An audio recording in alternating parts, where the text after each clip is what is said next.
Notre invité du jour et ce matin, nous allons faire une incursion dans votre alimentation pour parler de cet aliment-là qui est consommé par chaque personne, chaque être humain.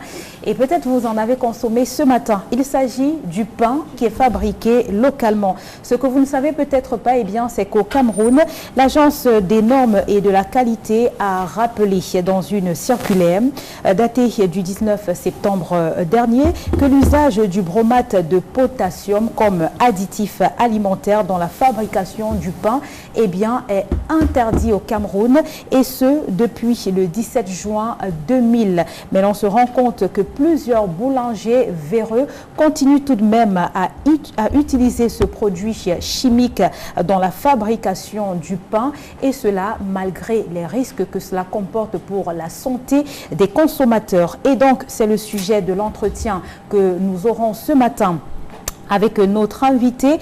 Elle est diététicienne, nutritionniste, ingénieure d'analyse médicale. Nous recevons sur le plateau de Cadence matinale ce matin Yolande Kenyé. Bonjour. Bonjour Gladys. Tout va bien ce matin? Ça va très bien, merci. Merci en tout cas d'avoir accepté notre invitation ce matin. Alors, on a déjà planté le décor avec nos téléspectateurs. Nous parlons du bromate de potassium ce matin, qui est un produit chimique utilisé par certains boulangers dans la fabrication du pain. Selon nos informations, cela permet de faire gonfler la pâte et ainsi permettre à ces boulangers de faire beaucoup de bénéfices. Pourtant, c'est un produit dangereux. D'entre deux jeux, on veut savoir, c'est quoi le bromate de potassium? Merci Gladys. Le bromate de potassium, c'est un additif alimentaire. C'est classé dans la catégorie des E924A. Quand on regarde la nomenclature des additifs alimentaires, nous avons le bromate de potassium. Et c'est un additif alimentaire qui est qui est utilisé, comme vous avez dit d'entendre avant de commencer. C'est un produit utilisé dans la fabrication du pain et ça donne la texture croustillante au pain. Et on utilise ça dans la fabrication des pains, mais ce n'est pas bon pour la santé. Mais quels sont les dangers justement que ce produit représente pour la santé du consommateur? Selon certaines études, le bromate de potassium est potentiellement toxique et cancérigène. Donc, cette substance pure est indigeste par inhalation et par contact. Allez-y. Par inhalation et par contact avec l'organisme. Donc, il est fortement interdit. Ce produit a été interdit déjà dans d'autres pays. Tout à fait. Que ce soit en Afrique, que ce soit en Europe, il a été déjà interdit. Donc, le gouvernement fait bien d'interpeller les boulangers par rapport à cette substance. Mais est-ce qu'on a des maladies précises auxquelles on s'expose lorsqu'on consomme ce produit chimique-là? Les maladies précises, on a des cancers, on a des tumeurs malignes qui se développent au fil du temps. Ce n'est pas qu'en consommant ce produit, à l'instant, on aura ces maladies, mais ce sont les maladies qu'on appelle les maladies métaboliques. Ils s'installent au fil du temps avec des consommations régulières de ce produit-là. D'accord. Mais est-ce qu'on peut l'utiliser tout de même à faible quantité et ne pas courir de risques ou alors son utilisation est complètement proscrite? Son utilisation doit être proscrite. Vraiment, l'idéal, ce serait de proscrire l'utilisation de ce produit. Mais on va dire que je suis un consommateur, je suis un Camerounais lambda.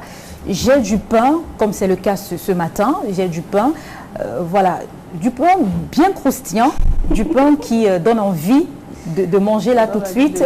Comment je fais pour savoir que cet aliment, par exemple, peut contenir un produit nocif pour ma santé? Est-ce que ça peut être visible? Est-ce qu'on a des petites astuces comme ça? Non, ce n'est pas visible, ce n'est pas déjà visible parce que vous n'êtes pas à la fabrication. Donc, pour pouvoir pallier à ce problème, il faudrait que les autorités se tournent vers les producteurs, donc à la source. Chez les producteurs, on doit contrôler les produits qu'ils utilisent et contrôler s'il n'y a pas cette substance-là dans la composition du pain.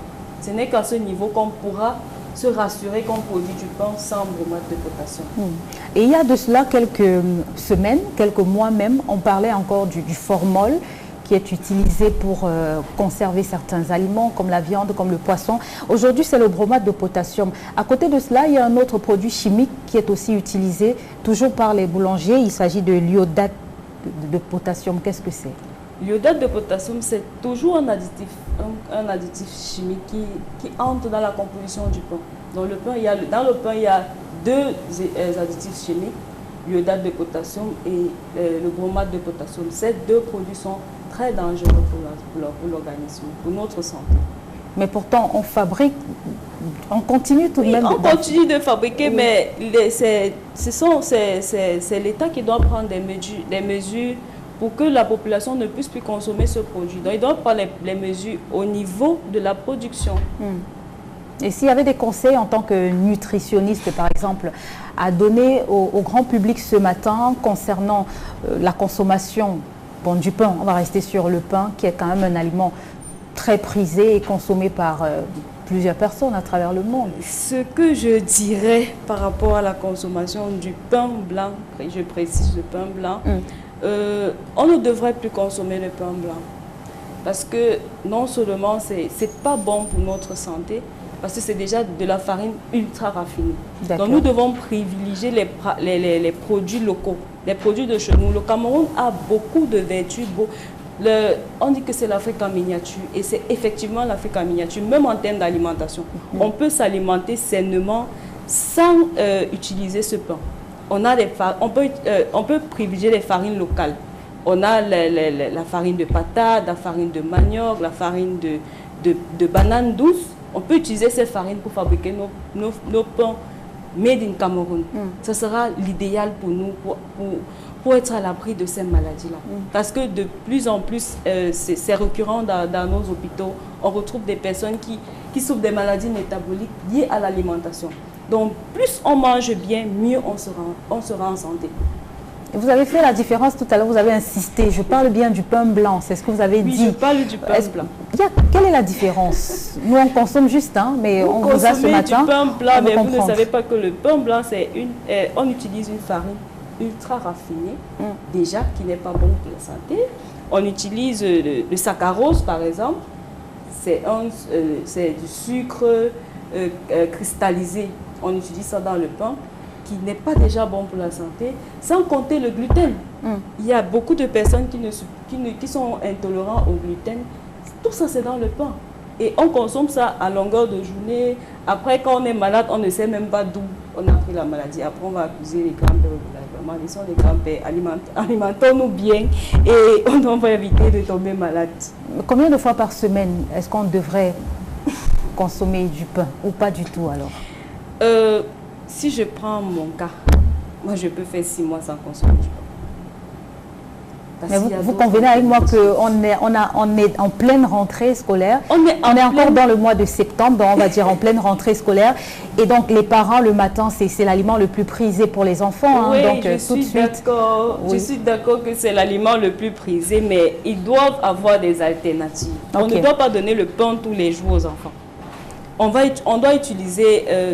varier l'alimentation des enfants. L'enfant ne peut pas partir à l'école avec le pain de lundi à lundi. C'est pas normal. De lundi à vendredi, c'est pas normal. Si on donne le pain aujourd'hui, on peut donner la patate le matin. Il peut partir à l'école avec. On peut donner des pommes, par exemple. On varie l'alimentation de l'enfant. Ce n'est pas la même chose qu'il doit manger tous les jours. Parce que plus l'enfant mange varié et équilibré, plus il sera productif à l'école, il aura un bon rendement. D'accord. Parce que tout part de la santé, ça commence dans le plat. Si on n'a pas bien mangé, on ne sera pas productif. Tout à fait. Ok, merci d'avoir partagé ces conseils avec nous ce matin, Yolande Kenyé.